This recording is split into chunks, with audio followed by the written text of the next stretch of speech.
Bom, então, boa tarde, noite, todas e todas. Estamos aqui no Seminário Internacional de Pesquisa sobre Educação Inclusiva e Violência Escolar. Nós vamos dar início à mesa 3, Enfrentamento ao Bullying e ao Preconceito em Escolas Públicas de São Paulo, Relatos de Experiência e Reflexões Compartilhadas. Hoje é dia 30 de novembro de 2023 e para a mesa 3, nós vamos ter a presença do professor Dr. Pedro Fernando da Silva, do Vitor de Sales Alexandre, da Sandra Cunha Cirilo, do Murilo Antônio Pascoaleto e do Wagner Pereira de Souza. Eu, sem mais delongas, passo a palavra ao professor Pedro. Obrigado, Mariana. Boa tarde a todas as pessoas presentes. Como a Mariana disse, eu sou Pedro e faço parte de ambas as pesquisas, na verdade, né, mas, por enquanto, com a participação mais efetiva na pesquisa de São Paulo, né, e as pessoas todas que vão participar da mesa também fazem parte dessa pesquisa. Nós pensamos em enfatizar um aspecto, né, do nosso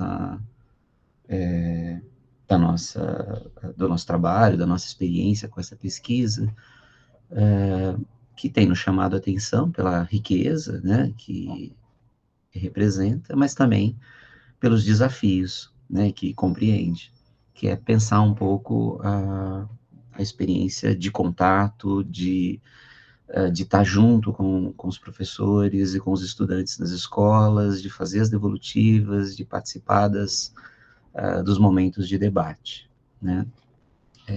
Tem sido, a gente está no terceiro ano da pesquisa, né? Então a gente está num outro momento, uma parte mais ligada, mais diretamente ao autoritarismo e autonomia. Então já houve uma série de intervenções até aqui, né? Mas claro, cada vez que a gente retoma cada um desses momentos, a gente se depara novamente com a necessidade de repensar, né, como fazer essa aproximação de uma maneira interessante, né, de uma maneira consistente. Bem, essa aproximação, ela tem trazido para a gente, né, a possibilidade também de a gente refletir sobre o método de aproximação, sobre o quanto essa aproximação tem sido significativa e também sobre os limites dela, né? Então, a gente mais ou menos dividiu o trabalho aqui de participação na mesa da seguinte forma, né? Eu vou fazer aqui uma introdução, né? E talvez mencionar um ou outro conceito, mas muito brevemente, né? Depois o Victor, né, vai trazer um pouco da experiência desse encontro com os professores. Na sequência, a Sandra vai falar um pouco sobre os momentos de devolutivas, né, e nossos esforços para nos comunicarmos de um modo satisfatório, né, com os estudantes, e o Murilo e o Wagner, que são também integrantes da pesquisa, mas numa condição também diferenciada, né, eles são professores pesquisadores, né, então eles estão em uma das escolas. O Murilo, ele é coordenador pedagógico e também professor, e o Wagner é professor, né, vão trazer um relato sobre a recepção da intervenção, né, pensando não só na experiência deles, mas eu entendi que eles também tiveram a oportunidade de conversar com as outras 4 pessoas, né, que representam as outras 2 escolas, num total de 3 escolas, né. Então, um pouco esse percurso, né, que a gente pensou em fazer, né. Em linhas gerais, né, a pesquisa em São Paulo, né, ela está diretamente centrada no objetivo de promover o entendimento, o enfrentamento do bullying e do preconceito em escolas públicas, né, e a gente vem procurando trabalhar com essas formas de violência escolar, né, principalmente a partir de um certo acúmulo de conhecimentos, de certo modo produzido, coordenado ou sistematizado, principalmente pelo professor José Leão Kroschik, que é o coordenador geral da pesquisa, né. Dentre os integrantes, né, há pessoas ligadas ao Laboratório de Estudos sobre Preconceito, da USP, qual eu participo, e também ligados ao grupo de estudos e pesquisas em cultura, diversidade, educação, sediado na Unifesp, coordenado pela Maria, né? Bem, como a gente tem trabalhado, né, com essas duas formas de violência em específico, o bullying e o preconceito, a diferenciação entre elas, né, da qual a gente parte, é aquela mesma que o professor Leon tem podido desenvolver numa série de pesquisas, de estudos, e muitos de nós temos participado, colaborado, contribuído de diferentes maneiras, né. Para a gente é importante, né, manter essa diferenciação entre as duas formas de violência, porque, obviamente, cada uma dessas formas remete, né, tanto a condições psíquicas, psicossociais, né, distintas, como também a possibilidades de enfrentamento distintos, né. Então, em linhas gerais, né, a gente vem trabalhando com a noção de preconceito, né, como uma atitude que compreende algumas dimensões, né, como a cognitiva, a afetiva, e uma certa tendência à ação, né, que obviamente pode se materializar como discriminação, né, promovendo, em alguns casos, segregação, em outras, marginalização, né. O preconceito, né, tem representado para a gente uma forma de, vamos dizer assim, de violência, né, que compreende, obviamente, a mobilização de conteúdos psíquicos importantes, né, mas que, diferentemente do bullying, muitas vezes nos parece, né, tem nos parecido, a partir das pesquisas, compreender uma forma de organização das defesas psíquicas, talvez, embora muito regredida também, um pouco mais organizada, né, e menos regredida do que a forma de regressão que a gente observa no bullying, né, onde normalmente, né, a agressão ela é um pouco mais generalizada, indiferenciada, né? O preconceito a gente costuma encontrar, vamos dizer assim, a eleição, a escolha, ou, enfim, o direcionamento para alguns objetos específicos, para alguns temas específicos, né? Há uma espécie de delimitação um pouco maior, né? O que permite investigar essa relação também com conflitos específicos, mecanismos de defesa, como a projeção e outros, né? E no bullying, provavelmente uma forma um pouco mais regredida, né? Em que há uma manifestação mais nítida de uma destrutividade não muito particularizada, né? Bem, partindo dessa diferença básica, né? A gente tem considerado sempre que a gente está falando de manifestações de violência num ambiente, né, que é a escola, que está voltado para a formação, né, que está voltado para o desenvolvimento humano nesse sentido, né, e que, de algum modo, participa também do processo, né, quer da produção dessas formas de violência, quer do enfrentamento a elas. Então, não é um ambiente qualquer, né, e um ambiente povoado, vamos dizer assim, por pessoas dedicadas à educação, ao estudo, ao conhecimento e à transmissão do conhecimento, né, os professores, gestores, etc., e por pessoas em desenvolvimento, crianças, adolescentes, né, que, portanto, estão vivendo um processo de desenvolvimento, né? Então, essas condições para a gente são muito importantes, levar em conta o institucional, levar em conta a fase, né, da vida desses autores, vamos dizer assim, de violência, e o contexto, né, em que se dá, né. É claro, lembrando que, na diferenciação que eu mencionei há pouco, né, nenhuma dessas formas de violência vão se sustentar sem algum nível de apoio, né, sem algum nível de participação do grupo, sem algum nível de participação de apoiadores, de observadores, né, e principalmente no caso do bullying, né, que tende a ser uma forma de violência recorrente, né, caracterizada aí por, digamos, por um tipo de intimidação, de perseguição, né, de alguém teoricamente mais forte, ou que se sente mais seguro, né, em relação a alguém que está mais fragilizado, muitas vezes é uma forma de violência que ocorre em grupo, né? Então, o contexto é fundamental, né? Tanto para caracterizar a forma da violência, mas como para pensar a presença dessas formas de violência de modo geral, né? Bem, uma questão assim que me pareceu importante enfatizar agora nessa fala de introdução, né? Eu estou aqui olhando o relógio para me policiando em relação a isso, mas um dos pontos assim que me pareceu importante enfatizar é o quanto que essa pesquisa que a gente desenvolve, né, ela representa um enfrentamento, principalmente por meio do conhecimento, ou da experiência do conhecimento, né?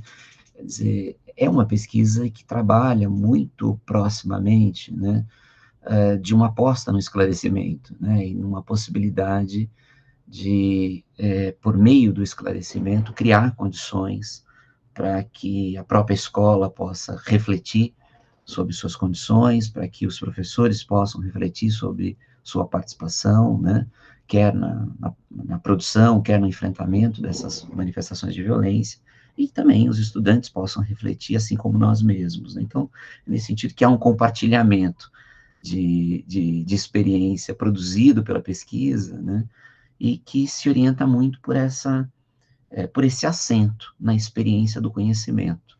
Isso é claro que vai encontrar também limitações, né? A gente sabe que nem tudo que participa, nem tudo que é importante, nem tudo que é decisivo na reprodução dessas formas de violência é algo, nem tudo é acessível, né, à consciência, a ponto de se tornar um objeto de reflexão, né? Parte desses conteúdos escapam, são emocionais, são conteúdos afetivos, são, por vezes, conteúdos inconscientes, né? E, portanto, nunca é demais lembrar, né, aquela expressão interessante do Adorno, né, quando comentava o trabalho, né, dos professores no esclarecimento em relação às questões que interferiam na relação com os estudantes, né, em que ele dizia que sim, né, o esclarecimento é fundamental, mas deve atingir um certo limite quando determinadas questões se manifestam a partir do psiquismo, mas que ainda assim, né, o esclarecimento obtido é melhor ainda do que se não obtivéssemos nenhum, né? Então, acho que essa questão ela é importante no sentido disso que a gente está falando sobre uma experiência do conhecimento, né? Porque demarca a pesquisa como uma experiência, ou melhor, né? Como uma tentativa de articulação entre teoria e praxis, né?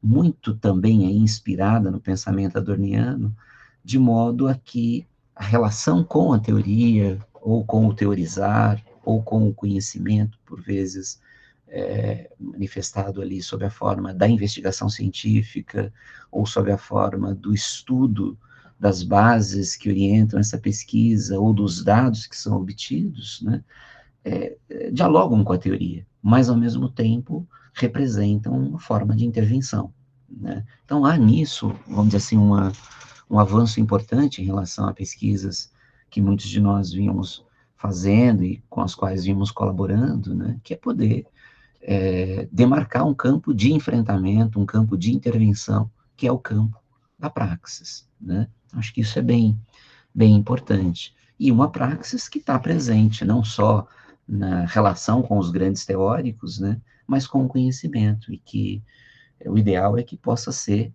vamos dizer assim, uma relação não marcada, né, por uma relação sacralizada, cristalizada, né, com o conhecimento, mas uma relação que seja aberta, e aberta à possibilidade do pensamento, da investigação, do questionamento, né. Então, pensando um pouco sobre as discussões que nós fazíamos na mesa 2, né, sobre o quanto que está aberto, né, a formação pode significar, né, uma atitude talvez semelhante à atitude socrática, né, de reconhecimento dos limites daquilo que a gente pôde saber até agora, daquilo que a gente conhece, e do quão importante é o trabalho conjunto, dialogado, né, para que a gente possa avançar nesse campo, né. Então, é claro que uma atitude fechada, cerrada, né, quer dos pesquisadores, quer dos pesquisados nesse sentido, não favoreceria de modo algum esse nível de cooperação, esse nível de proximidade, né? Então, embora, né, acho que nós estejamos nos orientando pela compreensão adorniana de que a teoria é uma forma de praxis, né, eu entendo que o tipo de praxis que a gente está produzindo, ela busca também tensionar a teoria, ela busca entender a teoria não como conhecimento consolidado, né, mas a teoria como um modo de produção de pensamento diante das questões que a realidade nos apresenta, né. E nesse sentido, né, é claro que cabe aí um questionamento, né, muito significativo sobre, vamos dizer assim, a, a organização positivista do conhecimento, né, que por vezes representa uma espécie de regressão mesmo do esclarecimento ao mito, né, que toma o conhecimento dado como definitivo, toma os fatos encontrados como verdade última, né, e dispensa o trabalho do pensamento, o trabalho da interpretação, o qual eu estou sugerindo que deve ser conjunto, né, e que nessa pesquisa a gente criou alguma possibilidade para que ele possa acontecer conjuntamente. O quanto que isso tem sido, de fato, atingido ou não, é uma questão para a gente pensar, né, mas essa abertura, ela é dada, né, ela está colocada. Veja que nisso, né, a gente, ou a partir dessa dimensão, a gente deve considerar, né, o quanto que essa pesquisa ela tem uma dimensão política evidente, né? Eu não diria que é uma dimensão política que, que visa, né, necessariamente uma mudança literal de comportamento, muito menos próximo de qualquer perspectiva de mudança de comportamento behaviorista, né?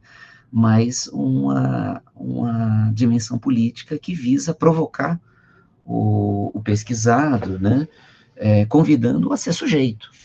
E sujeito, não só sujeito da pesquisa, como no sentido daquele que responde os questionários, mas sujeito no sentido daquele que pensa, daquele que produz junto, né?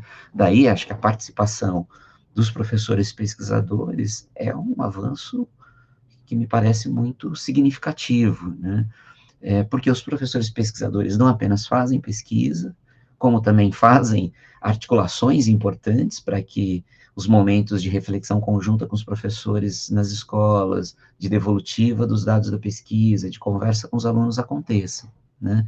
E, então, eu diria que nesse sentido, essa intenção política de fomentar a condição, de fortalecer a condição do pesquisado, do participante da pesquisa como sujeito, é algo fundamental, né? E, no mais, obviamente, uma pesquisa com uma intenção política clara, na medida em que se põe a confrontar, né, claramente as tendências totalitárias, como o nazismo, o fascismo, o autoritarismo, né? Acho que isso está colocado de uma forma muito nítida, né?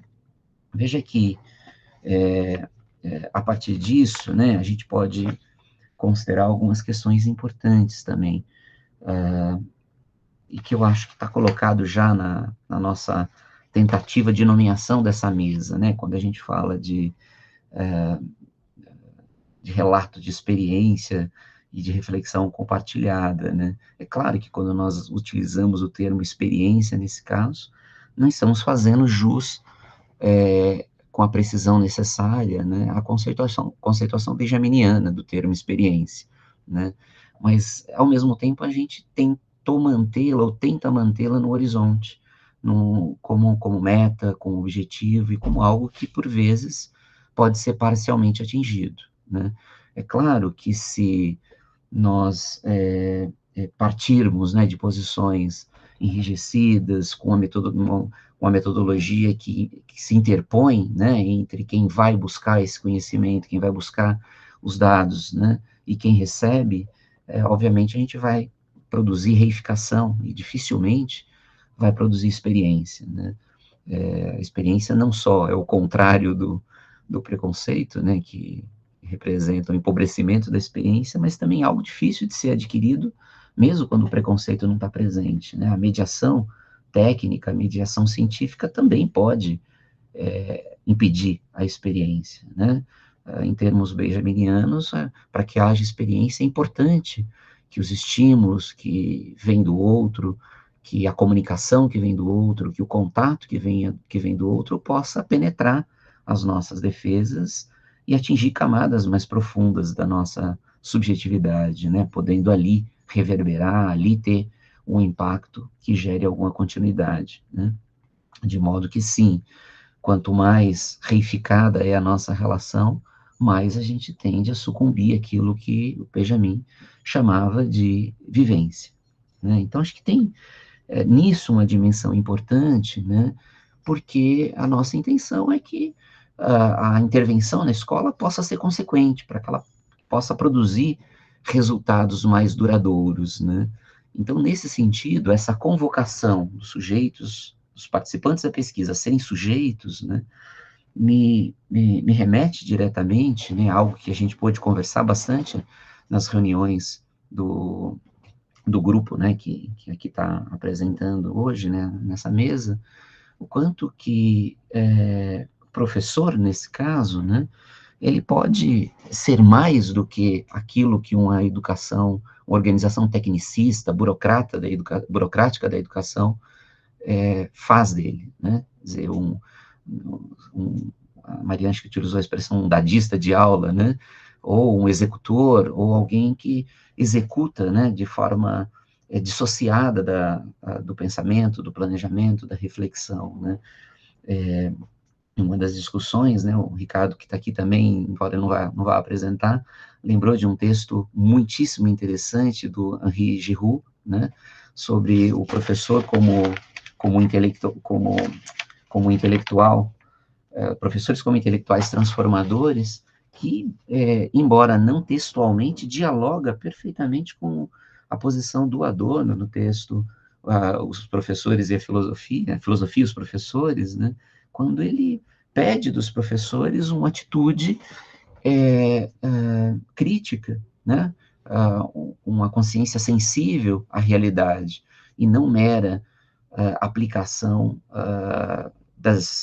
dos conteúdos científicos, né, ou mera reprodução de conteúdos científicos, mas a capacidade de refletir criticamente. Veja que com isso a gente se distancia muito, né, de uma postura meramente passiva, burocrática, né, e tecnicista do professor, né. Eu já vou encerrando aqui, porque senão vai atrapalhar a sequência da exposição dos demais colegas, né? Mas eu queria comentar uma coisa a mais que me parece muito importante, né? Referente aos nossos objetivos, que implica também um cuidado com os estudantes, né?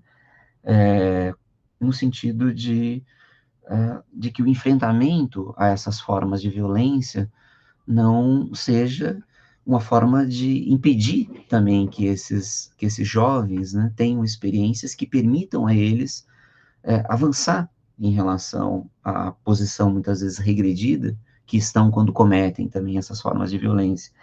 E eu me lembrei de um material que, de algum modo, dialoga também com a pesquisa, né, embora não esteja no centro dela, mas que eu acho que traz uma questão interessante, que é uma reflexão do Freud, de 1910, né, sobre o suicídio, no qual ele faz um comentário sobre a escola secundarista, né? Não é o nosso público a escola secundarista nesse caso, né?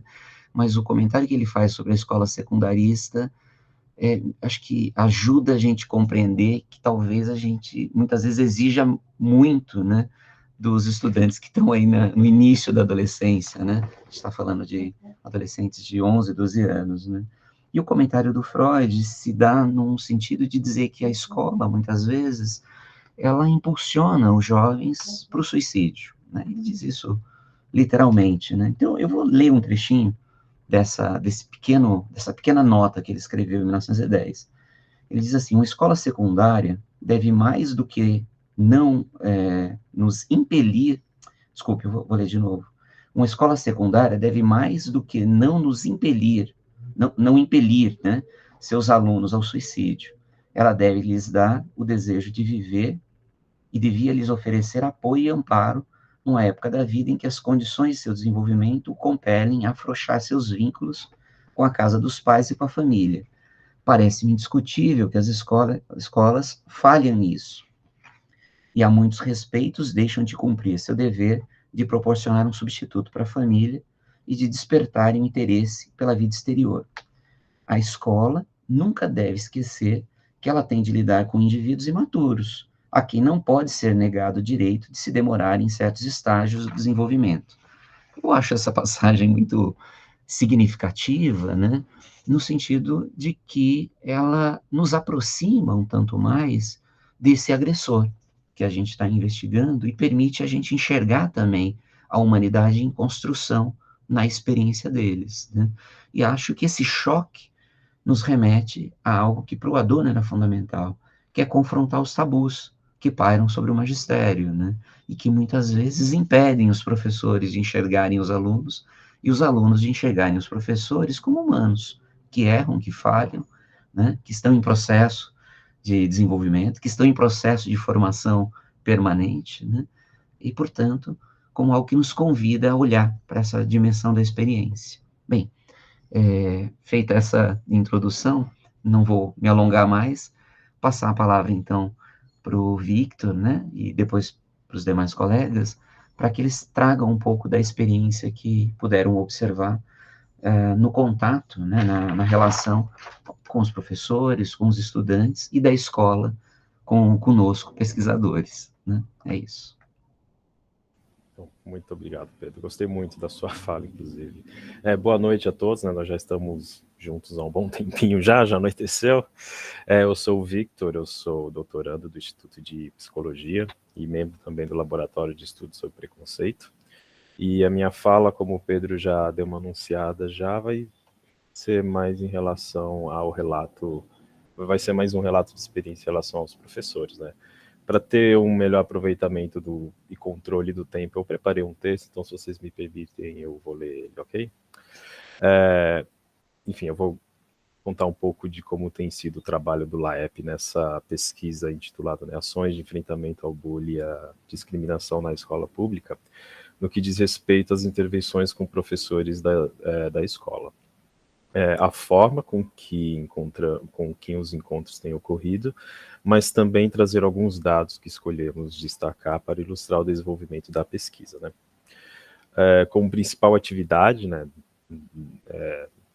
nessa questão, né, a nossa tarefa tem sido levar para os professores da escola textos teóricos de Adorno e também de Hannah Arendt, a fim de trabalhar uma série de elementos acerca dos eixos temáticos previstos na pesquisa, né, a saber, a inclusão escolar, hierarquias escolares, autoritarismo e autonomia, que é a etapa que nós estamos no momento, e bullying e preconceito, né? Embora essa questão do bullying e preconceito acaba circulando na pesquisa como um todo, constantemente.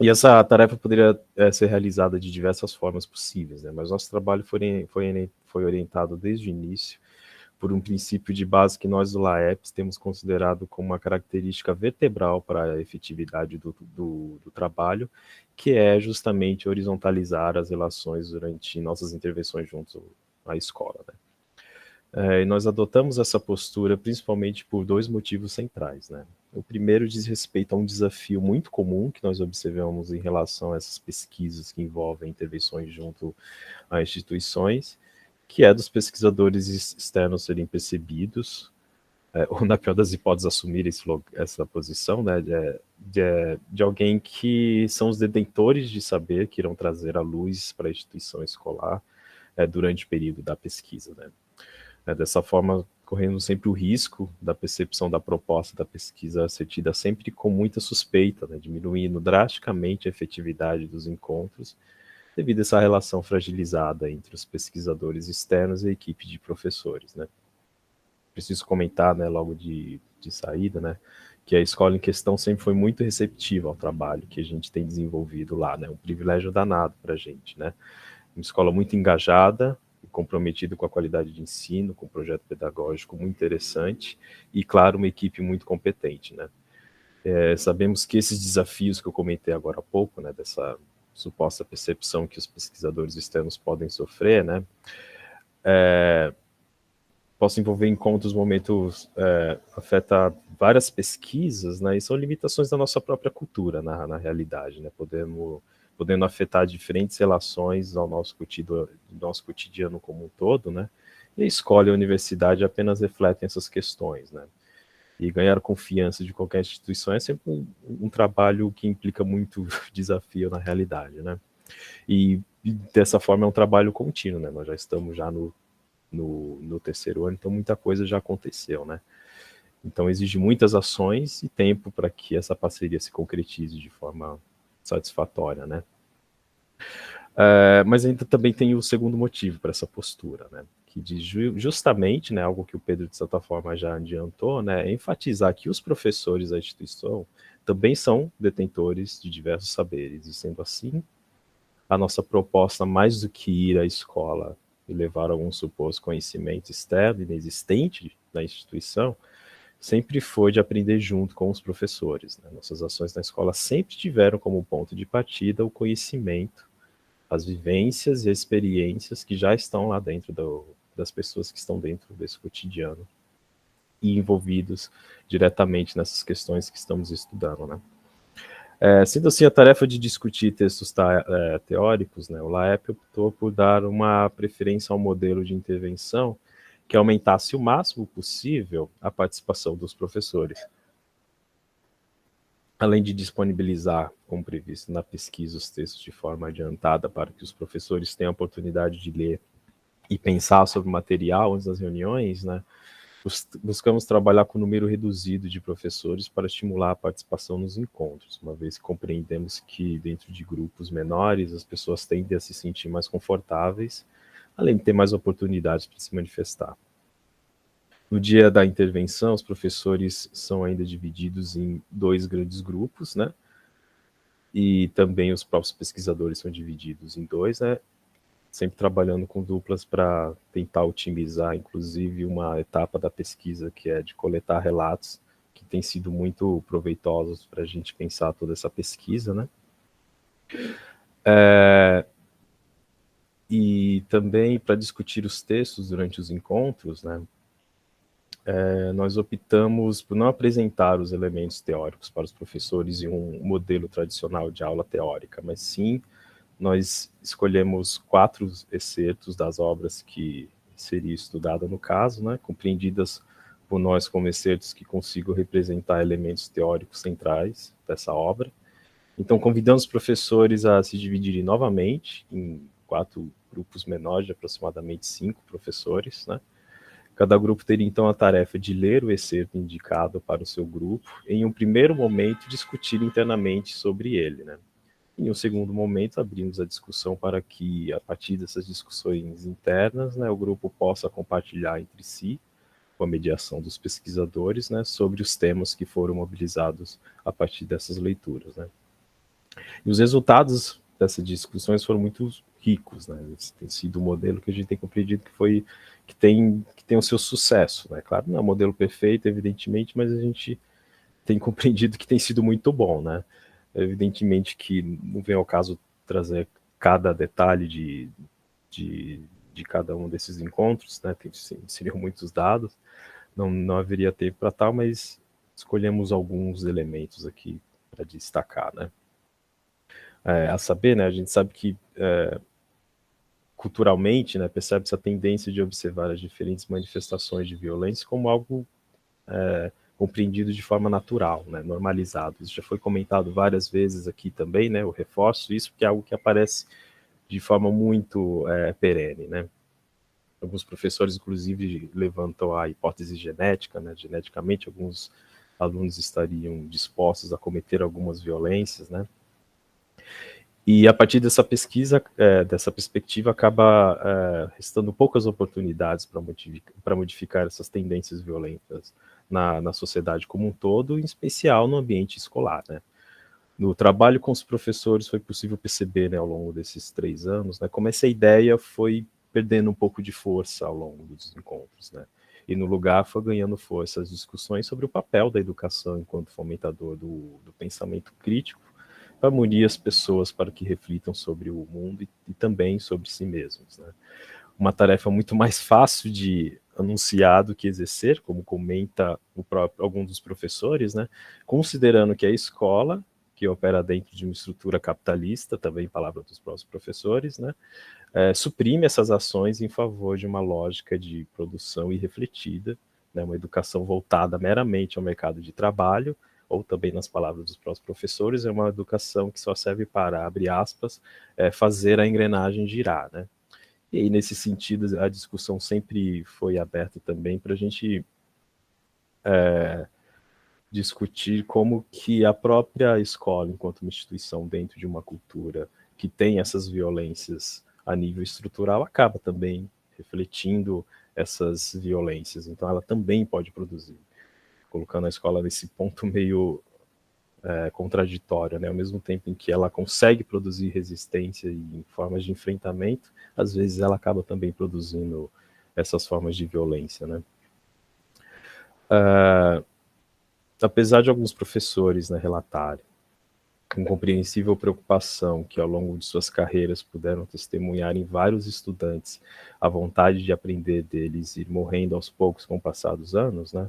É preciso sustentar a aposta na escola como um ambiente capaz de produzir o mínimo de resistência contra essas e muitas outras investidas que tendem a depredar a formação de nossas crianças, né?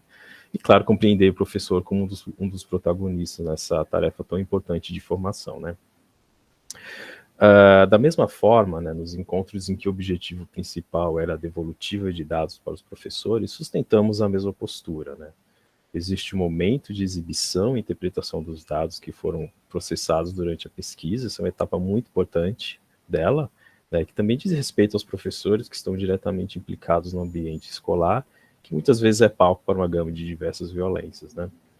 Mas ao convidar os professores a pensar os resultados conosco, nós conseguimos ampliar a compreensão desses dados, a partir da perspectiva daqueles que estão na linha de frente do ambiente escolar, e como tal, também possui muito a dizer sobre essas diversas formas de violência, né? Também conseguimos abrir espaço para que os professores, a partir desses dados e a relação que eles possuem com a literatura, consigam trazer vivências de seu cotidiano para ilustrar e interpretar aquilo que a pesquisa vem revelando na medida em que ela avança, né? Esses momentos ajudam a demonstrar que a relação entre a teoria, os dados empíricos e as vivências escolares possui uma relação bem próxima, mesmo que à primeira vista não pareça. E aí tem toda a questão da relação entre teoria e praxis que o Pedro estava enfatizando, né? Assim conseguimos responder também, em certa medida, né, algumas demandas institucionais, né, que foi surgindo, né, ao longo do tempo, né, de discutir aspectos mais atrelados ao cotidiano da escola, né? Algo mais tangível, vamos dizer assim, né? Afinal, os próprios professores, então, a partir dessa postura mais que implica eles, né, possuem ampla oportunidade para fazer essas relações, né, na medida que são diretamente envolvidos nos encontros e são convidados a pensar os dados coletados, né? A reflexão que uma das professoras trouxe simplifica muito bem o quão valioso esse protagonismo dos professores tem sido, né? Diante dos dados que pudessem explicar as manifestações de violência no ambiente escolar, né? Essa professora comenta como que a arquitetura da escola é altamente hostil e como tal hostilidade poderia incitar manifestações de violência. Pois bem, apesar de não estar previsto nessa pesquisa estudos da obra da obra de Foucault, né, que descreve como a instituição escola, presídio e hospício compartilham sua arquitetura hostil para o controle das pessoas, a professora trouxe essas reflexões nesse sentido a partir da sua própria experiência, né, de como as grades, os ambientes fechados, o concreto sem vida afeta o corpo e a linguagem dos jovens estudantes. E muitas vezes as manifestações de violência que podem ser observadas na escola advêm de uma reação dessa situação insuportável, né? Os professores também complementam que já haviam iniciado ações diversas para enfrentar esses desafios que a escola, que eles enfrentam na instituição, né? Como a criação de espaços menos hostis dentro da escola e também a possibilidade de algumas reformas do prédio e também a volta de salas ambientes. Enfim, é uma discussão que ainda que é um processo, né? Ainda nesse sentido, né, um outro dado trazido pelos professores no momento da evolutiva chamou bastante atenção, né, de como eles percebem a dificuldade que os alunos possuem em exercer novas formas de liberdades que encontram nessa instituição, no caso que a pesquisa está sendo realizada, quando esses alunos vêm dessas outras escolas, né? Ou seja, diante do ambiente menos controlador e hostil, né, como se houvesse uma perda da referência em como agir, e, consequentemente, confusão desses alunos, né? Esse relato acabou me remetendo ao último texto da obra Dialética do Esclarecimento, né, intitulado Sobre a Gênese da Burrice, em que Horkheimer e Adorno eles refletem como que um caracol que retrai as antenas, né, um órgão tão importante para a sua percepção do mundo, ao se deparar com obstáculos como uma forma de defesa, né? E podendo causar um certo afrouxamento de seus músculos caso esse movimento de retração se repita constantemente.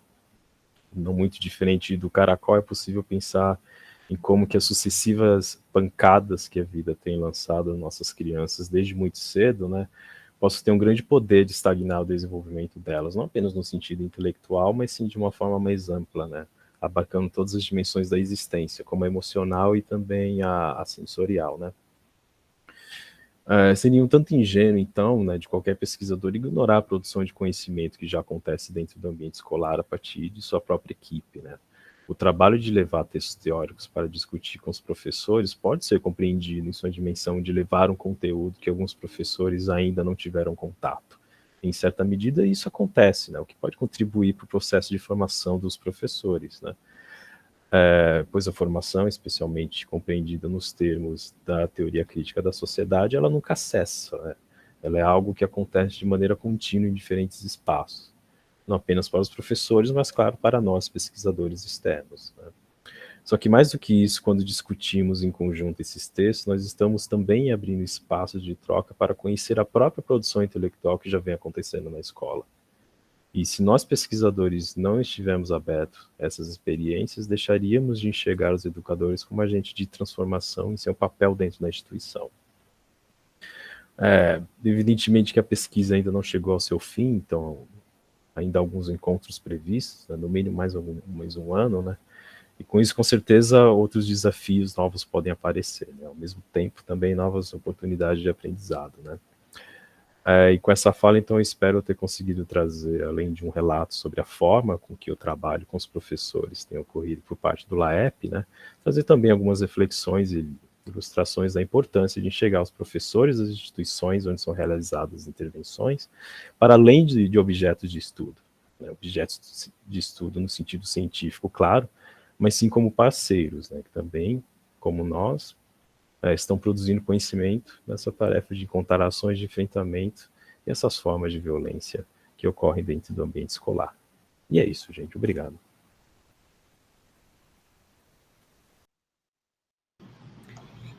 Bom, eu vou fazer um apanhado geral de alguns pontos do trabalho que nós fizemos com os estudantes, com as intervenções, né? É muito conteúdo, muito elemento.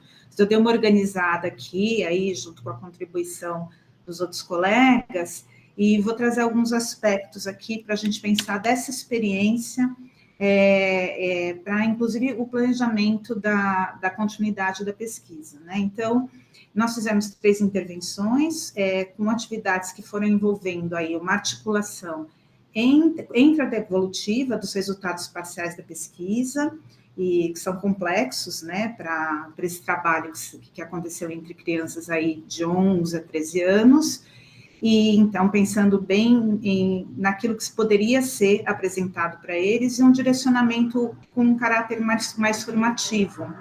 Então, nós trabalhamos muito por meio de discussões reflexivas, em rodas de conversa, articulando um pouco nos momentos de devolutiva com a própria experiência escolar que eles têm, que eles vivenciam aí no dia a dia da escola. Então, dada essa complexidade aí dos conteúdos das terminologias e também dos riscos sobre como os estudantes se apropriariam desses conceitos e como eles lidariam com os relatos escolares que surgem, né, quando falam sobre si, ou quando falam sobre os colegas, situações que acontecem na escola, nós optamos, dentro desse modelo de roda de conversa, né, que essa dinâmica ela fosse precedida em todas as vezes que nós fizemos as atividades por um acordo de participação, que foi estabelecido pelos mediadores, né, no caso, na organização da escola, essas atividades com os estudantes foram coordenadas pelos pesquisadores, sempre haviam professores da escola presentes, em alguns casos o Murilo e o Wagner, que estão aqui, vão falar na sequência, mas também outros professores, tanto no lugar de observadores ou para oferecer um suporte caso fosse necessário. Esse acordo de participação, ele estabeleceu alguns limites, como, por exemplo, não nomear os colegas caso fossem relatadas situações recentes ou com estudantes que estivessem ou não presentes na conversa ou que fossem da escola, esclarecendo para as crianças o porquê que esse cuidado é tão necessário. Nós também estabelecemos que todos deveriam ser respeitados, escutados em seus relatos e pontos de vista, porque é uma tendência na ansiedade, às vezes, do que está sendo ouvido, de atropelar ou cortar, né, o outro. Então, nós estabelecemos que quem discordasse ou quisesse complementar a fala, aguardaria a sua vez de falar e deveria se dirigir ao outro de maneira respeitosa. Claro que isso nem sempre foi seguido, e em algumas situações nós tivemos, sim, que fazer paradas de discussão e retomar esses acordos. Por exemplo, num dos encontros, eles usavam os nomes dos colegas presentes para descreverem situações hipotéticas. Então, as situações não eram situações que tinham acontecido, eles pensavam em exemplos, outros, mas, obviamente, que isso gerou desconforto. Então, numa das situações, nós paramos, retomamos, que esse também não era um caminho bom, e aí eles embarcaram e tocaram bem o restante da discussão. Nós esclarecemos para as crianças que esse modo de participação, ele favorece, né, além do respeito ao outro, mas ele favorece que todos se sintam seguros naquela situação ali, e que possam compartilhar as suas experiências pessoais ali, de observação, de estarem dentro de situações que envolviam ali dentro da temática da violência. Bom, a nossa preocupação, ela não se refere apenas ao que pode acontecer durante essas discussões, por isso esse cuidado de fazer esse acordo nos encaminhamentos, porque as atividades, as situações, às vezes, de tensão, exposição, podem acontecer dentro do grupo, elas vão ser mediadas, tem adultos ali, a questão é que elas também podem gerar desdobramentos. Então, tinha uma perspectiva de cuidado, de proteção, de contorno ali, mas também de dar uma notícia para as crianças de que isso precisava ser olhado, que esse era um fato importante. Bom, do ponto de vista conceitual, nós debatemos com eles o bullying, o preconceito e a relação entre outros, os maus tratos e as hierarquias escolares. Também convocamos os grupos a refletir sobre as possíveis formas de enfrentamento à violência escolar, no sentido de implicá-los mesmo no processo que diz respeito ao dia a dia escolar deles. Também mantivemos presente nas discussões, mesmo que de modo mais implícito, a importância de uma formação para a consciência, do debate, da reflexão e de uma atuação não violenta na prevenção e na contenção das ações de violência dentro da escola. Então, esses dois focos estavam implícitos, mas nós retomávamos o tempo todo durante as discussões. Nós observamos, então, em relação aos conteúdos mais conceituais, que, por um lado, havia questões relativas ao entendimento sobre o bullying, né, e sobre o caracterizava o bullying, então, eles sabiam dizer das características principais, e de uma dificuldade já muito esperada na diferenciação entre o bullying e o preconceito. Então, de maneira geral, as crianças relacionaram o bullying, o que já era esperado também, apenas a uma agressão física e verbal, mas quando foram instigados a pensar em outras formas de violência, eles conseguiram nomear e indicar humilhações, fofocas, racismo e o cyberbullying. Quando nós questionamos sobre o que levaria as crianças e os adolescentes a cometerem bullying, eles apontaram, e aí esses conteúdos são dos dois grupos, né? Nós dividimos, são duas turmas, A e B. A raiva, eles nomeiam a raiva, burrice, traumas, depressão, necessidade de se sentir superior aos outros, insegurança e, muito interessante, a necessidade de se esconder na violência. Em relação ao preconceito, eles souberam citar algumas expressões de preconceito, e apareceu o machismo, a xenofobia, a misoginia, a homofobia e a gordofobia. Na parte final deste encontro, né, que foi um encontro que aconteceu este ano, ao propormos para os estudantes que pensassem em ações para a redução das manifestações de violência na escola, de início, eles apresentavam medidas que variavam entre modos agressivos ou de retração. Então, por exemplo, aprender karatê, não mostrar reação. Um estudante falou que não tem o que ser feito, pois a diretoria e pais não podem ajudar, então só piora o quadro da violência na escola. Sugeriram também juntar todos que sofrem bullying para enfrentar quem faz a violência, e esse enfrentamento é no sentido de ou de delatar ou de intimidar. E apareceu também o apoio psicológico para conversar sobre o que está se passando na escola, na rua, na família, né? Então, indo um pouco nesse direcionamento que nós imprimimos ali sobre medidas não violentas, direcionadas mais a uma formação para a consciência, nós tivemos outras respostas. Então, por exemplo, campanhas de conscientização sobre bullying, tutoria com os professores, dos grupos com os professores, que os pais assumissem também uma responsabilidade de discutir essas questões em casa, né? Então, uma orientação familiar dos pais para os filhos, as rodas de conversa. Então, eles dão exemplos também dessas intervenções que nós fizemos, como potentes também para isso.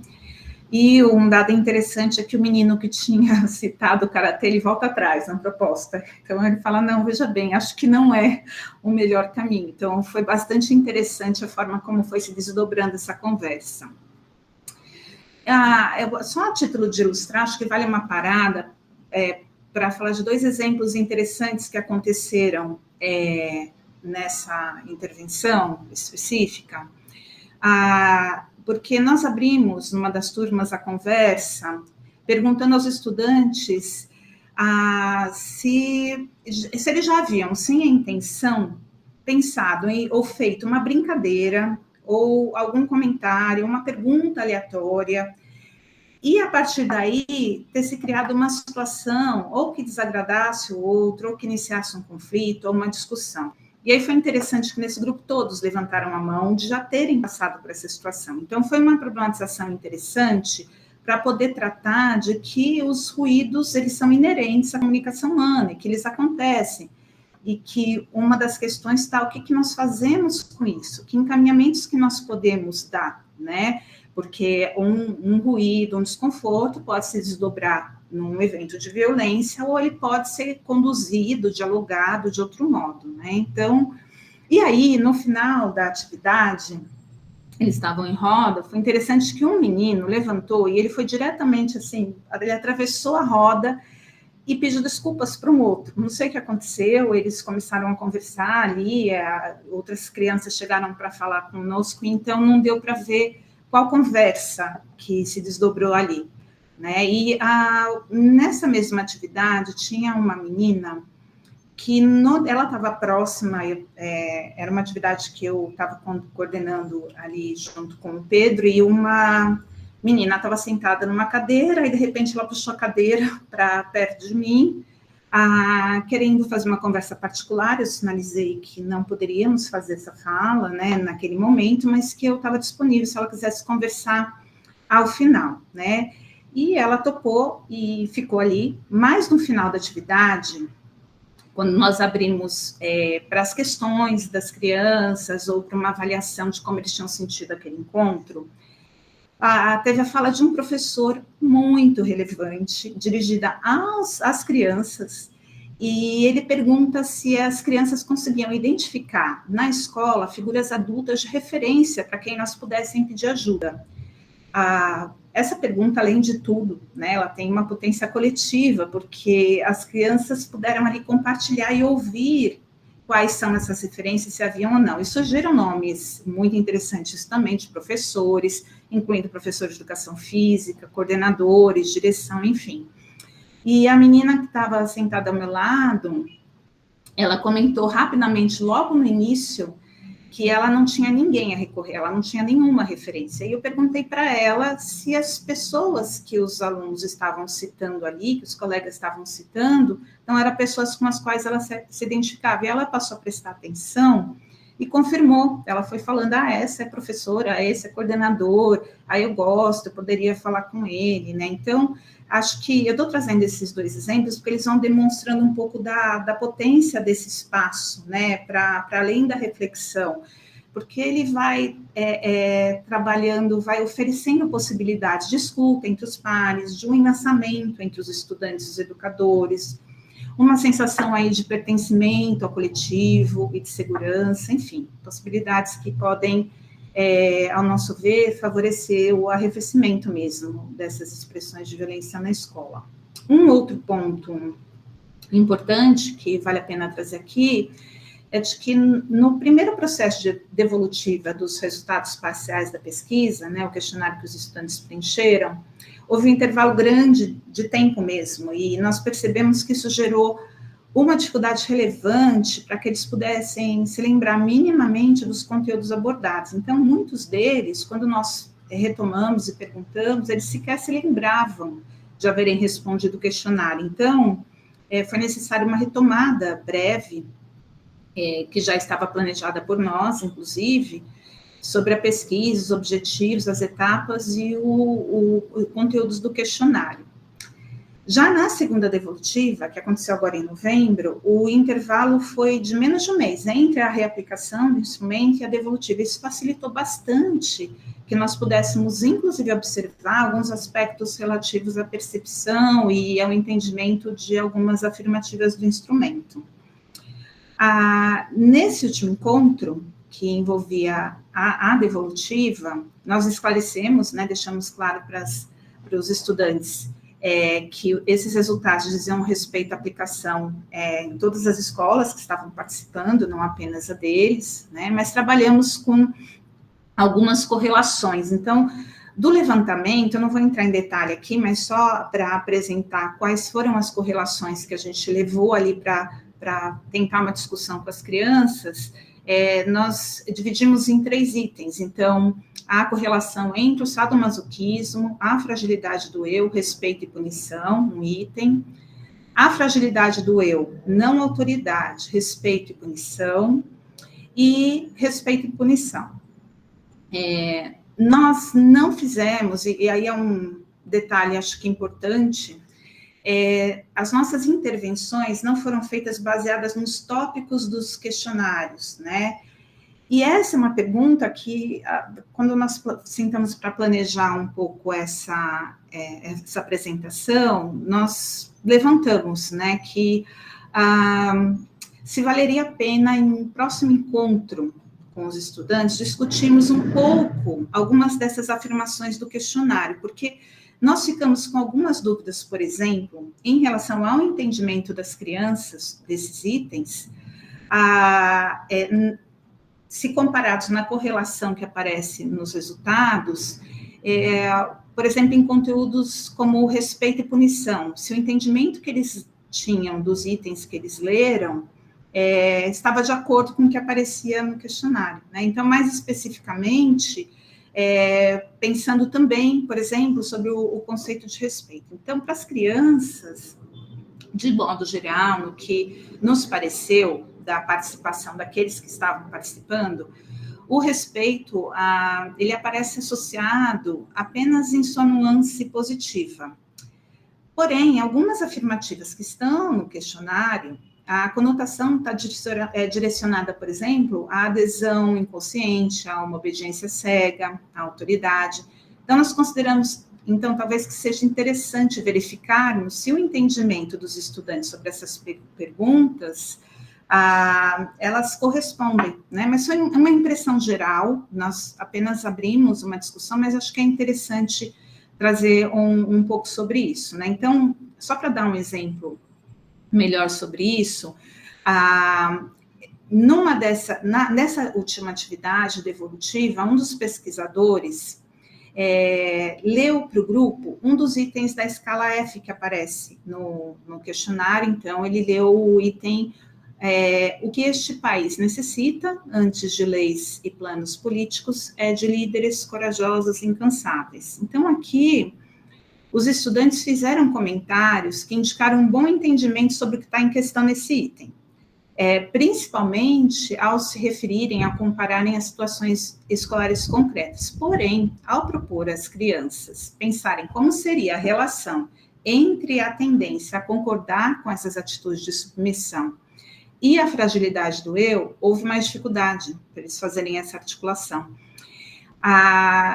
Precisou ser aproximado numa explicação para uma linguagem que eles pudessem acessar, e o que foi possível fazer em termos de aproximação dessas conceituações foi enfatizar que a fragilidade ela pode se expressar como uma passividade excessiva diante de situações que exigiriam uma postura mais autônoma, né? Então, nós nos deparamos com essas dificuldades conceituais de articulação mesmo, inclusive considerando a faixa etária, e verificamos também que as outras duas correlações também geraram uma dificuldade importante de compreensão. Então, por exemplo, a relação entre a fragilidade do eu, que foi traduzida, que nós traduzimos ali como sentimento de fragilidade de si mesmo, e a dificuldade de se expressar, de expressar o próprio pensamento, sentimento e a própria vontade, e a não autoridade, gerou grande dificuldade, porque eles se dividiram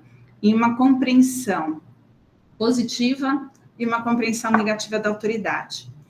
Essa dificuldade, ela se intensificou ainda mais na correlação entre fragilidade, respeito e punição. Para ilustrar aqui também, uma das alunas comentou que a punição e o respeito são sempre necessários. Então, até onde foi possível compreender, essa aluna estava pensando em um conceito inteiramente positivo de respeito. Mas o instrumento utilizado na pesquisa, ela tentava mensurar o sentido negativo da palavra respeito. Então, aqui, de novo, foi feita uma tentativa de esclarecimento sobre esse ponto, indicando que o respeito à autonomia do outro pode ocorrer como um cuidado ético, e nesse sentido, tudo bem, ele é mesmo fundamental, mas que o respeito também pode ser assumido como uma obediência não refletida, a quem tem mais poder ou mais autoridade. Nos pareceu que isso fez sentido para eles, mas não ajudou muito na compreensão da relação entre a fragilidade e a autoridade. Em aproximação com o dia a dia da escola, então, o pesquisador foi enfatizando ali a importância para os estudantes de perceberem que as pessoas que cometem violência escolar, muitas vezes se apoiam na passividade da vítima e dos observadores que não protestam, não pedem ajuda diante de uma situação de violência, né? E, assim, só para finalizar, dada a complexidade dessas correlações, eu tentei aqui ilustrar brevemente, para vocês entenderem aonde foi emperrando um tanto, nós não conseguimos passar por todas as correlações, né? Nem aprofundá-las, o que seria importante, né? E, em certa medida, isso tem sido também uma escolha, tanto no trabalho com a equipe docente como os estudantes, que é apresentar esses conteúdos essenciais, que são determinados a partir dos objetivos das etapas da pesquisa, mas tentar promover algum tipo de discussão e reflexão mais aprofundada sobre alguns desses conteúdos, e aí, a partir das nossas escolhas, né, do que nós consideramos essencial, ou das demandas do grupo, ainda que de maneira limitada. Então, não dá para abarcar tudo, mas a nossa tentativa de não ficar num modo superficial sobre tudo, né? A gente não tem o tempo que é necessário, o tempo que seria fundamental, mas aí dentro dessa perspectiva até que foi discutida um pouco na mesa anterior, que é possível de se fazer, nós tentamos encontrar esse meio de caminho.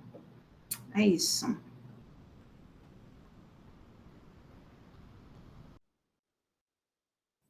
Acho que agora entrariam, né, o Murilo e o Wagner para contar um pouquinho da escola. É isso. Posso, então? Posso. Então, tá. Boa noite, gente. Primeiramente, queria agradecer o espaço, né? Não só para mim, como para as minhas colegas, né? O Wagner e eu vamos apresentar, nós somos da mesma escola, mas essa apresentação, ela foi feita conjuntamente com as pesquisadoras das outras escolas também, né? As professoras das outras escolas. Então, aí tem a Lara, tem a Dora, tem a Fabiane e tem a Cláudia, né? Então, em nome delas, eu agradeço a oportunidade. O que a gente pensou, o que a gente construiu aqui para apresentar para vocês? Brevemente, assim, o que a gente tem vivido, né? Vocês relataram, apresentaram alguns aspectos, né, desse projeto, que é um projeto muito grande, envolve universidades, envolve professores, envolve gestores das escolas, envolve os alunos e envolve nós, né, que fazemos meio que uma articulação entre vocês e a escola, né, os professores e os alunos. Então, a gente, conjuntamente, elaboramos uma apresentação que não é necessariamente da minha escola, então assim, não é da minha escola ou da escola das meninas, algo comum. Então, nosso objetivo aqui, como eu disse para vocês, é relatar, como pesquisadores, professores bolsistas, o que a gente tem vivenciado desde o início do projeto, né? Aqui a gente marcou que o projeto foi iniciado em meados de 2021, então completou aí 2 anos, estamos aí para 2 anos e pouquinho, que a gente entrou nesse projeto. Nós somos professores de escolas diferentes, mas todas elas públicas, estadual ou municipal. Eu vou até pular essa parte que a gente tinha colocado como a contextualização do projeto, porque já foi apresentado, acho que fica redundante e o nosso tempo não está tão folgado também, né? É interessante a gente ressaltar.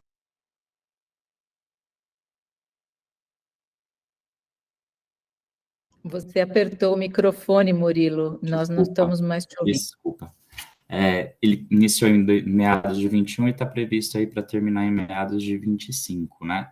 Que seria o período que a gente pega os estudantes do 6º ano até o 9º ano. Temos aí um total, nesse ano, de 96 estudantes participando nas 3 escolas, e o nosso papel aqui, enquanto professores, pesquisadores, né, da escola, seria viabilizar a aplicação dos instrumentos com os estudantes na escola. O primeiro é sistematizar e organizar os dados obtidos e organizar e mobilizar os encontros formativos com os professores em que ocorre a leitura e discussão de textos e análise dos resultados das aplicações com os estudantes. A gente já passou por todos esses momentos, né? Já aplicamos, já fomos a outra escola aplicar, porque tem todo esse cuidado também em relação à aplicação dos instrumentos, né? Que acho bastante importante e que é a troca dos professores para aplicar esses instrumentos, né? Então, Wagner e eu vamos a uma escola e nós recebemos outros professores para aplicar na nossa escola também. Posso passar para você, Wagner, da sequência? Sim. Primeiramente, boa noite a todos, obrigado também pela oportunidade. Continuando a explanação do Murilo, vou tentar falar uma coisa mais prática, assim, como que aconteceu o projeto nas escolas em si. O primeiro momento foi aplicado o instrumento, né, de pesquisa para os diretores das escolas e os professores dos sextos anos, em especial de arte, educação física e língua portuguesa.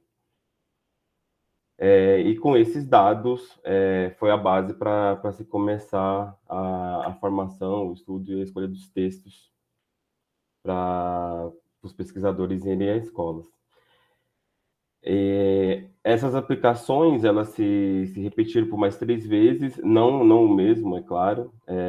Então, nas escolas foram aplicadas o instrumento das escalas das hierarquias escolares por 2 vezes. A segunda, após a primeira roda de discussão, como a Sandra falou, que eu acredito que o resultado posterior à roda de discussão foi bem interessante até, teve diferenças assim no levantamento de dados. E por último, a escala A e F, a escala do fascismo e da autonomia frente à autoridade do professor. Os textos que foram colocados em discussão com os professores, né, nesses últimos 2 anos, na sua grande maioria é do Adorno. Então, a gente discutiu e refletiu e debatemos lá na escola a educação pós-Auschwitz, educação contra a barbárie, formas de violência escolar, esse do professor José Leon, que é o nosso coordenador geral do projeto, da pesquisa. Preconceito também do Adorno e Horkheim, e a crise na educação, que foi o último texto da Hannah Arendt. Algumas dificuldades que nós, professores pesquisadores, fomos notando dentro desse processo. Todas as escolas, as 3 escolas, apresentam uma grande rotatividade de alunos. Então, a gente iniciou com 6º anos no ano passado, e já houve um grande número de alunos que já saíram e da mesma forma outros que entraram, o que dificulta o processo. Enfim, tem alunos que começam praticamente toda a roda de discussão ou cada instrumento ele está iniciando ali. E a linguagem em si, eu acho que a Sandra falou bem de forma oportuna na fala dela. Nós temos que trazer uma linguagem que seja acessível a eles, à idade, enfim. E na mobilização dos professores, assim também como no caso dos alunos, existe uma rotatividade muito grande, o que prejudica o andamento, enfim. Em especial nas escolas estaduais.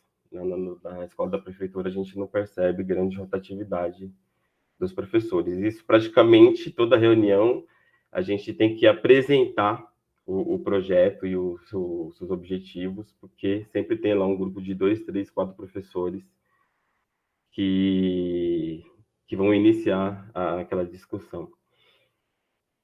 E devido à grande demanda, em especial de planilhas e burocracias, enfim, é muito difícil os professores conseguirem ler os textos de forma prévia. Então, muitas das vezes, eles têm acesso ao texto ali no momento da formação, da discussão, por isso que a estratégia utilizada pelo LAEP de pequenos excertos está sendo muito bom, porque isso faz com que eles tenham acesso a trechos do texto e a gente possa discutir a partir das impressões de cada um. E as pautas formativas, ou seja, são as pautas que muitas vezes engessam, né, nossas reuniões de professores, porque elas vêm de cima para baixo, que dificultam muitas vezes o agendamento da visita dos pesquisadores à escola. Então, nós temos que ficar pensando, indo e voltando na agenda, para poder conseguir achar uma data no qual seja bom para a escola e para os pesquisadores.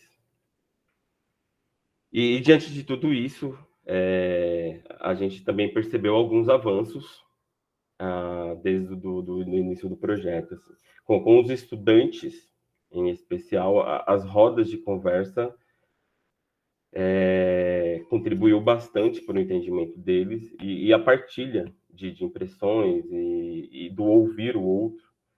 Então, a gente percebeu que as rodas em si, ela vem contribuindo para o entendimento e a melhor participação dos estudantes dentro do projeto. E com os professores, como eu disse anteriormente, a possibilidade de realizar leituras e discussões de textos nos encontros formativos, a gente está conseguindo ampliar esse repertório sobre essa bibliografia com os professores. Então o fato de ter pequenos excessos ali nas discussões está facilitando as discussões e a participação dos professores e das professoras. E além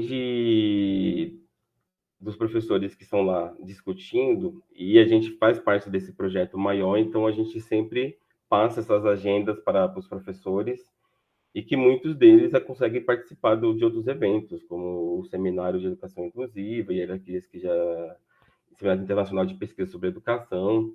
Então, a gente está sempre divulgando, e na medida do possível, eles conseguem assistir, participar, e muitas vezes dão um retorno positivo para a gente. E em especial aqui do nosso grupo de professores pesquisadores, a partir das discussões, dos textos e dos instrumentos já aplicados, a gente conseguiu já produzir 2 artigos, sendo que um já foi publicado, e o outro está ali no prelo, está na última fase, está em análise ali, que provavelmente também será publicado na revista científica.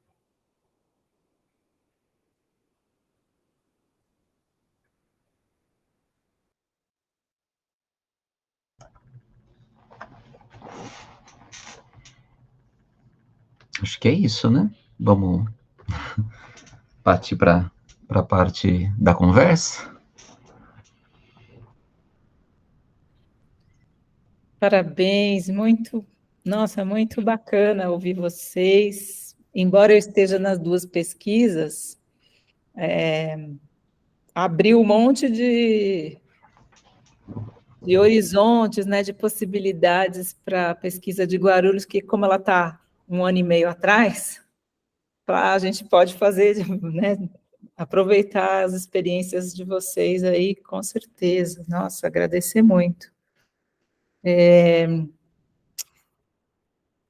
De fato, essa relação, acho que está bem amarrada a fala de vocês, né? Quer dizer, o Pedro começa a falar da horizontalidade, né? E deu para ver em todas as falas como vocês estão tendo mesmo isso como um norte, né? Então, pensar cada entrada na escola a partir dessa premissa, né? De uma horizontalidade nas relações, acho que faz toda a diferença. E com certeza, eu vejo já mudando a escola, né? Por mais que a gente tenha instrumentos que vão ser reaplicados, mas acho que, né, esse modo de dividir os professores em grupos, depois sentar com os alunos, fazer pactos com os alunos, o pacto não funcionar naquele momento, parar e retomar, quer dizer, isso tudo já é mudança, né? Isso tudo já é uma mudança na escola. Claro que é uma dimensão outra, mas eu estou lendo esse livro aqui, ó, Nem Horizontal, Nem Vertical, que é do Rodrigo Nunes, pensando nessa questão da horizontalização das organizações, né? Mas também, assim, possibilidades e limites, né, nessas organizações, o quanto, às vezes, a verticalidade é necessária, o quanto a horizontalidade é importante, enfim, acho que veio bem a calhar essa perspectiva de vocês, e muito gostoso ouvir, sobretudo, né, o Vitor, claro, a Sandra, o Pedro, mas o Murilo, né, e o Wagner se apropriando, né, da pesquisa, assim. Muito prazeroso acompanhar. Então, de parabéns. Vou passar a palavra para ver se alguém gostaria de fazer algum comentário, alguma pergunta.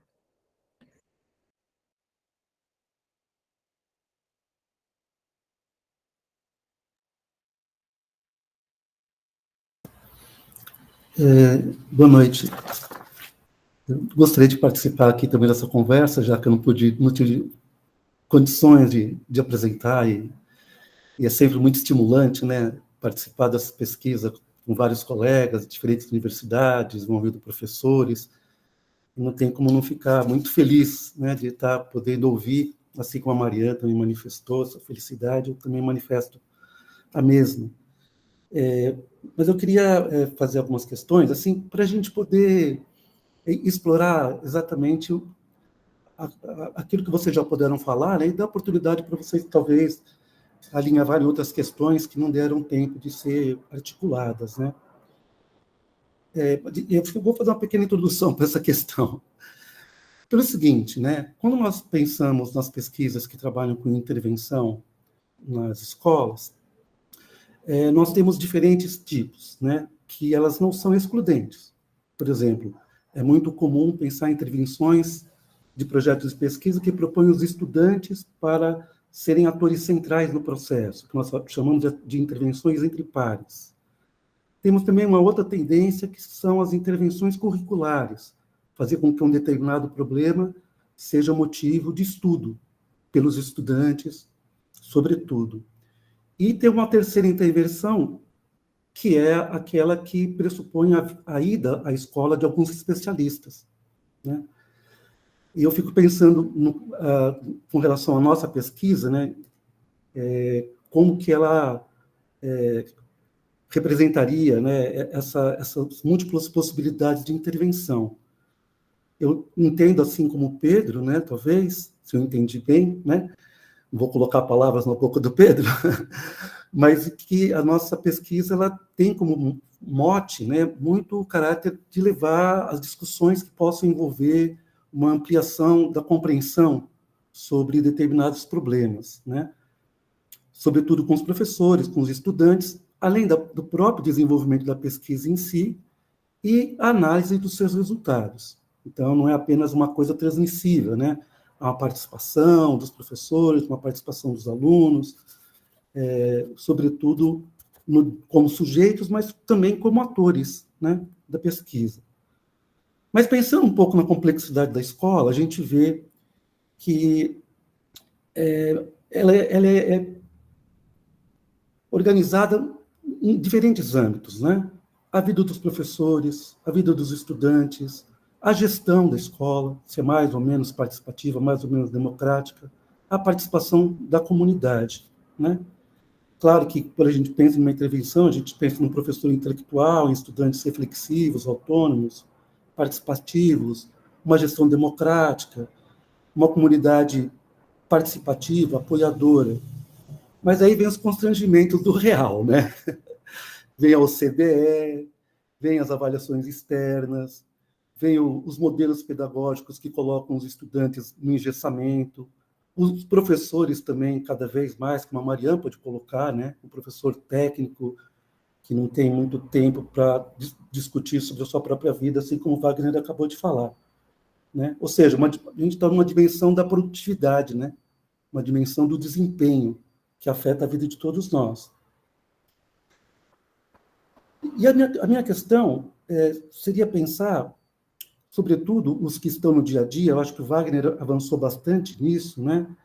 Quais os efeitos que vocês poderiam ver, por exemplo, até agora, né, a pesquisa não terminou, né? Mas nas relações entre os professores, nas relações entre os estudantes, a participação de outros atores da escola, por exemplo, a gestão, como que ela está vendo, participando desse processo, né?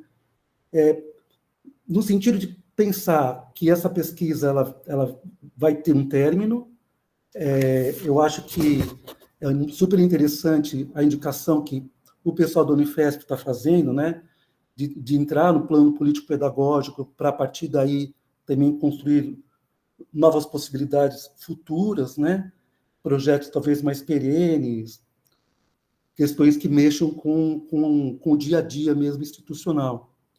Mas eu queria ouvir, sobretudo, mais um pouco, Wagner, do Murilo, com relação a vocês que estão vivendo a escola, e outros professores também que estão aqui, né?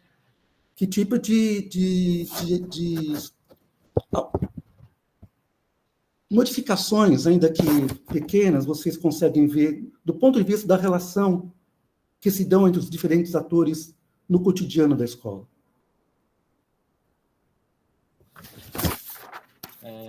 Ricardo, isso é interessante, né? Até porque quando nós nos reunimos para elaborar a apresentação, essa foi uma reflexão que nós fizemos também, né? Como que a gente... É perceptível que tem um impacto, né? Sobretudo, esse impacto a gente consegue perceber mais logo depois que tem a visita de vocês nas escolas, né? Então, tanto parte dos alunos quanto dos professores. Mas eles tem algo que fica. O que a gente não... A nossa questão foi como que a gente consegue mensurar isso daí, né? É notável que tem, mas a gente não consegue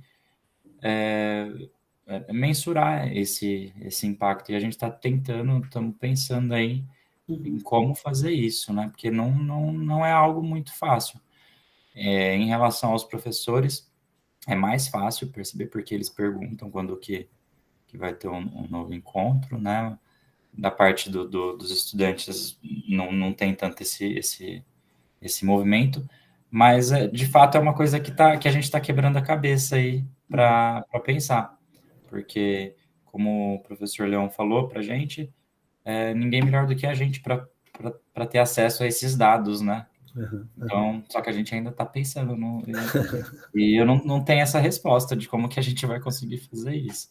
Que o impacto existe, sim, mas eu não sei como acho que a gente não tem a resposta ainda de como que a gente consegue ter acesso a esses dados. Obrigado. Só para complementar o Murilo, assim, uma dificuldade que a gente, assim, quando tem a formação, o encontro, aquele momento e o momento posterior, assim, você percebe os professores falando, discutindo, problematizando, enfim. Só que isso é uma percepção minha, tá? Enquanto professor. A nossa carreira, a nossa profissão, ela é muito solitária, assim. Que aí a gente vai para o nosso trabalho, para dentro da sala de aula, e mesmo ficando o dia inteiro na escola, é raro os momentos onde se juntam os professores para falar sobre seus desafios, sobre seus desejos, suas vontades, suas experiências, assim. E muitas vezes fica apenas resumido aos encontros, que acontece quando vocês vêm de mês em mês, 2 em 2 meses, ou nos encontros semanais de reunião dos professores, que têm inúmeras outras demandas que é passada para a gente. Então, como o Murilo falou, é muito difícil mensurar e é muito difícil a gente parar para fazer uma reflexão, porque a demanda de atividades, de ações e que é solicitada aos professores, cada vez mais tá sobrecarregando, assim. E antes, pelo menos, quando chegava essas demandas, existia ali uma discussão do material, enfim, agora é tudo material digital. Então você nem mais compartilha as impressões, e esse conteúdo, isso daqui, não, agora é você com a sua máquina, planejando a sua aula e como que vai se dar, né, dentro aquele conteúdo. Enfim. Então, está sendo difícil porque a gente está tendo poucos momentos de encontros. Eu vou comentar uma coisinha rápida também, né? Eu tenho a impressão que nessa questão que você faz, Ricardo, tem uma preocupação, né? Com a continuidade, vamos dizer assim, das reflexões produzidas e com a incorporação daquilo que o grupo escolar, que a comunidade escolar entender que é interessante, né? É claro que é muito difícil, né, para quem está está na posição externa, né, ainda que buscando o máximo de proximidade, dizer o que deve ou não deve ficar, né? E às vezes pode acontecer um convite muito interessante como esse que a Mariana relatou, né, em relação à pesquisa em Guarulhos, que é o convite das duas escolas, olha que bacana, né, para uma participação no projeto pedagógico. Mas não é uma coisa tão comum que isso aconteça, né? E fique imaginando que nessa linha a possibilidade de um impacto curricular aparece, né? Agora, talvez esse impacto curricular possa aparecer também pela simples sensibilização em relação a alguns temas, né? E que depois venha a se refletir no planejamento. Isso me faz lembrar uma coisa óbvia, né? Que é a asseveração adorniana, né? Que quase que uma proposta de imperativo categórico, que é que violências tal como aquela de Auschwitz não se repita, né? E claro que a gente tem que escutar isso que ele disse hoje com um acréscimo, né? Violência tal como aquela cometida contra os judeus, né, no Holocausto, durante a Segunda Guerra, que não se repita em relação a nenhum outro grupo social, né? Que nenhum outro grupo social seja colocado na posição que estiveram os judeus naquele momento, né? E a gente tem uma série de situações que vem mostrando que isso está se repetindo, né? Então, acho que tem algo muito delicado nisso, né? Mas que revela, vamos dizer assim, que nessa perspectiva do Adorno, havia ali uma preocupação de que a escola assumisse um compromisso social, né? Que é uma priorização de projetos que se contrapusessem à violência, né? Isso tem um paralelo com, talvez, uma reflexão dele num outro texto, né? Os tabus sobre o magistério, né? De que talvez a escola não tenha mesmo como fazer a revolução, não vá fazer a revolução, não tem como a gente esperar isso, que a escola transforme a sociedade como um todo, né? Mas que a escola se transforme a si mesma e cumpra, né, um papel importante no sentido de evitar o progresso da barbárie, acho que aí sim. E isso não pode ser feito se não tiver muito bem incorporado, né, na sua proposta de formação, né? A proposta de formação é essencial. Então, eu entendo que quando você fala desses modelos, né, eu não acho que eles precisassem ser, digamos assim, contrapostos, né, mas ter no horizonte a possibilidade de uma intervenção que possa ter reflexos no currículo parece ser interessante também, né, muito interessante. Não sei se é nessa linha que você havia também imaginado e também pensado, né.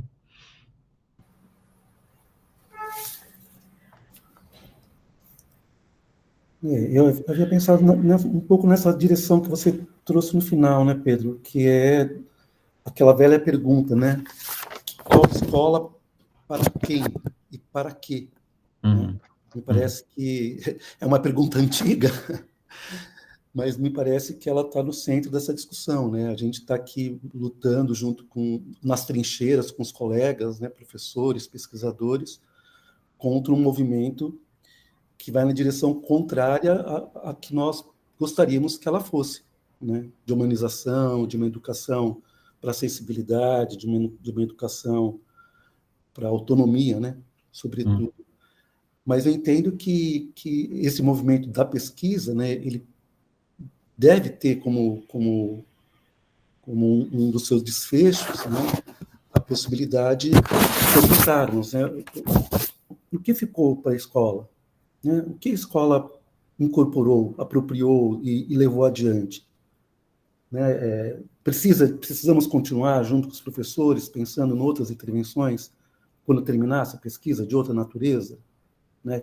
Que possam encampar, talvez, outros atores, outras dinâmicas dentro da própria instituição. Vai um pouco nessa direção a minha questão, né? Porque quando a gente pensa em intervenção, ela tem que ter um desfecho que implique numa autonomia da instituição para que ela possa se ver e se rever constantemente, tendo em vista aqui o esclarecimento dos seus objetivos, que, em última instância, tem essas questões, né, basilares por trás. Mas é isso. Uma questão que ajuda a gente a pensar, né, Ricardo, e pensar também nos limites, né, daquilo que está sendo possível até então, né? Exato. O que mais, né, a gente seria capaz de fazer, quanto mais a gente poderia avançar, né? Exatamente. Acho que dá para ouvir mais algumas perguntas, né, Mariana? O que você acha? Dá, né? Ou comentários, né?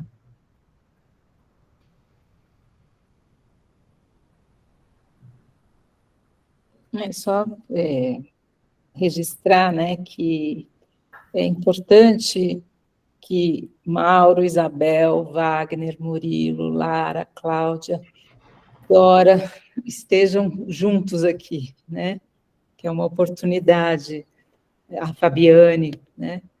Que vocês são a gente, vocês são o amanhã da gente aqui. Então é bacana poder, né, trocar esse lugar do professor pesquisador. Acho que foi ressaltado em várias falas, mas eu quero novamente também colocar em evidência, né? Como falou o Pedro, nós não tínhamos essa familiaridade com esse tipo de pesquisa, né? E esse tipo de pesquisa propõe, com a presença de vocês, um outro jeito da gente pensar a entrada do pesquisador na escola, que a gente aposta que vai ser melhor para todo mundo, né? Então, poder aproveitar esse momento de vocês todos e todas juntos aqui, né?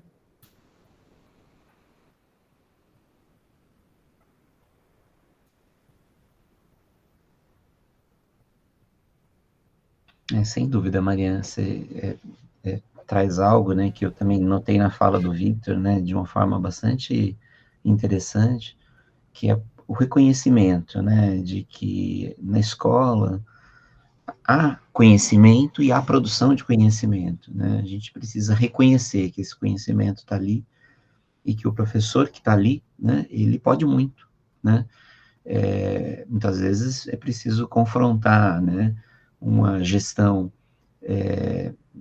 uma política pública, uma gestão burocráticas, né, ou tecnicistas, que reduzem essa potencialidade, que limitam, restringem esse papel, né, mas o professor é um intelectual e se não está podendo exercer esse papel de intelectual, ele pode vir a exercer, e a gente precisa recuperar isso, né. É claro que, né, dentre os vários aspectos analisados pelo Adorno a respeito dos tabus, né, que pairam sobre o magistério, um dos mais contundentes e persistentes é a desvalorização do professor, né, que começa pela desvalorização salarial, né, tornando a carreira desinteressante, tornando a carreira desestimulante, né, e enquanto a gente não tomar consciência do papel fundamental que exerce o professor na formação de qualquer outra carreira, vai ficar muito difícil a gente conseguir conquistar, tornar a escola, né, um ambiente tão reconhecido como deve ser, né. Então, é claro, e aí a gente, socialmente, às vezes acaba se queixando das contradições que perduram, né, como essas das violências extremas, né, dos ataques às escolas, etc., né, perdendo de vista que, para que isso aconteça, antes está havendo uma desvalorização social do profissional que ali está, do trabalho que ali é exercido, né, e do próprio espaço, como espaços fundamentais para a formação. Não tem um outro espaço tão fundamental para a formação como é a escola, né?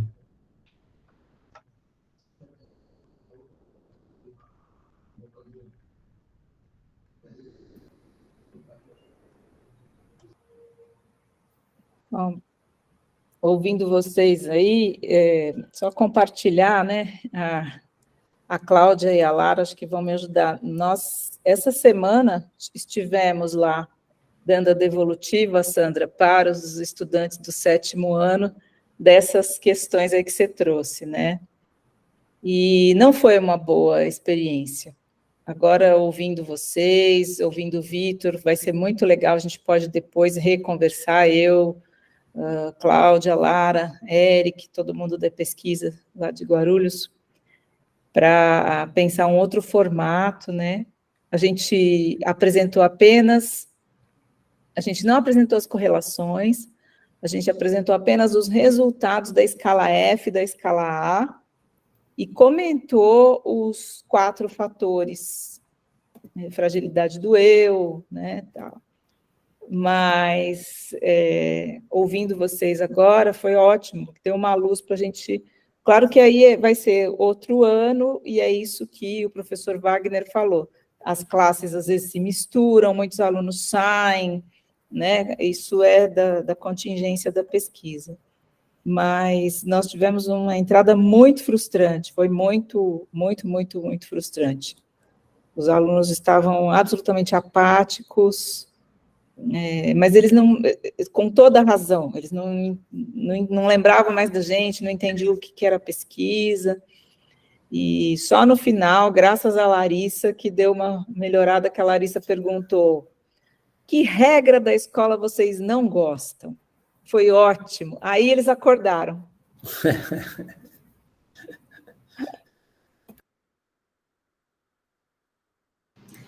Maria, eu acho que essas abordagens são sempre difíceis, né? Precisa considerar também, fim de ano, que ninguém está aguentando mais nada, o calor que está fazendo, né? Então,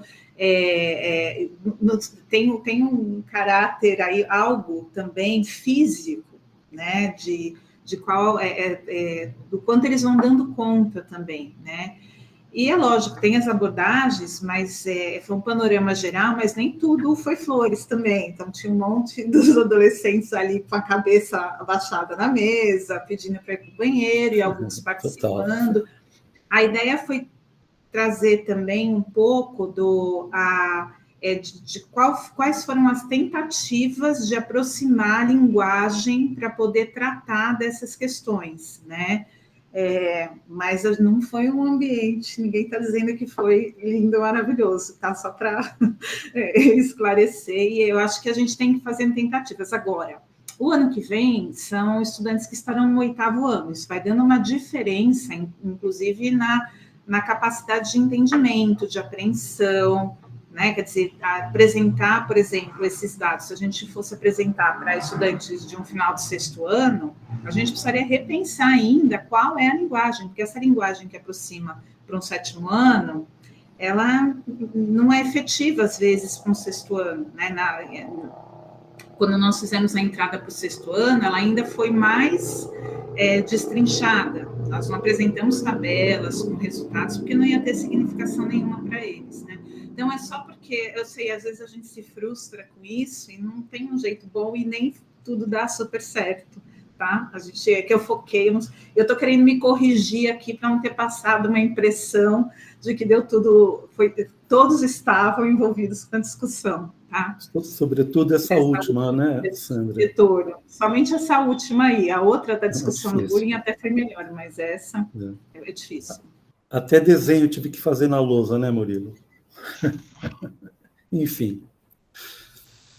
Eu acho que é um desafio, né? Um desafio. Desculpa, Pedro, vamos lá. Não, ia só acrescentando, né, que há momentos, né, da pesquisa que a proposta é a gente levar, vamos dizer assim, essas relações mais complexas, né, e que exige um nível de abstração maior na própria enunciação e na compreensão do problema, né. Eu acho que nesse sentido é muito importante escutar mesmo, com muita atenção, né, também as incompreensões, né, que eles manifestem ali, né, a gente prestar atenção, né, nesses limites para a gente poder ir aprimorando e escutar também os professores e professoras, né, isso que você falou, né, Mariana, é Lara, né, que sacou uma pergunta ali que conseguiu, foi a Lara? Foi a Larissa. Larissa, desculpe, que sacou uma pergunta, né, que mexeu ali com eles de algum modo, né, eu acho que tem uma experiência de cotidiano de escola, né, que os professores, professoras têm, que não necessariamente nós que estamos mais acostumados a lidar com universitários temos, né, então é aí que essa troca ela passa a ser necessária, né, E, claro que não só aí, né? Aí também. Além de que eu imagino que, muito provavelmente, a gente deve poder receber mais sugestões também, né? Dos professores e professoras em relação aos pontos que a gente está falhando, né?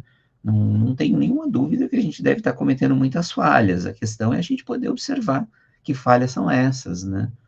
Eu, enfim, fiz questão de trazer aquele fragmento do texto do Freud, porque eu acho muito potente o que ele diz, né, de que a gente normalmente falha, né, e acaba tornando a escola um ambiente muito opressivo para as crianças, né, e jovens, né. Agora, a gente precisa escutar essas falhas, observar que falhas são essas, e aí o feedback dado pelos professores, acho que é fundamental, né.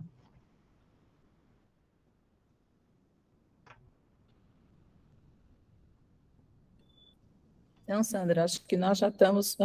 a Sandra já foi. Ela avisou aí já.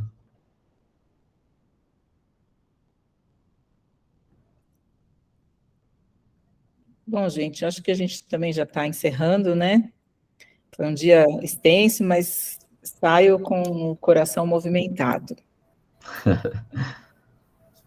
E espero que vocês tenham aproveitado, né? Agradecer muitíssimo a participação dos professores e professoras, pesquisadores e pesquisadoras, agradecer a participação das pessoas que se inscreveram no seminário, agradecer muito o pessoal do LAEP, a parceria, e também a equipe da Unifesp, né? O grupo de estudos e pesquisas em cultura, diversidade e educação, e o professor Luiz Carlos, que está aqui também, agradecer muito.